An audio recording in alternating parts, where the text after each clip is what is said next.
যখন আমরা চিতাবাঘ বা লেপার্ডের কথা ভাবি তখন আমাদের চোখে ভেসে ওঠে আফ্রিকার সাভানা বা ভারতের গভীর অরণ্যের ছবি। কিন্তু কি হবে যদি বলি এমন একদল লেপার্ড আছে যারা কোনো জঙ্গলে নয় বরং মানুষের তৈরি করা ফসলের ক্ষেত, পাথুরে উপত্যকা আর গ্রামের পাশেই নিজেদের সাম্রাজ্য গড়ে তুলেছে। আজ আমরা মহারাষ্ট্রের শাশ্বত অঞ্চলের সেই সব লেপার্ডদের অবিশ্বাস্য অভিযোজন এবং সহবস্থানের বিজ্ঞানের কথা জানব। এদের বৈজ্ঞানিক নাম প্যান্থেরা পার্ডুস। প্যান্থেরা শব্দটি এসেছে গ্রিক পান অর্থাৎ সব এবং থের অর্থাৎ শিকারী থেকে, অর্থাৎ সর্বভুক শিকারী, আর পার্ডুস হল প্যান্থেরের ল্যাটিন প্রতিশব্দ।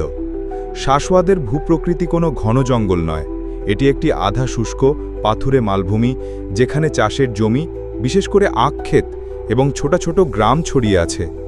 এই মানব অধ্যুষিত ল্যান্ডস্কেপেই লেপার্ডরা তাদের অস্তিত্ব টিকিয়ে রেখেছে। এই সহবস্থানের পেছনের বিজ্ঞানটি অসাধারণ।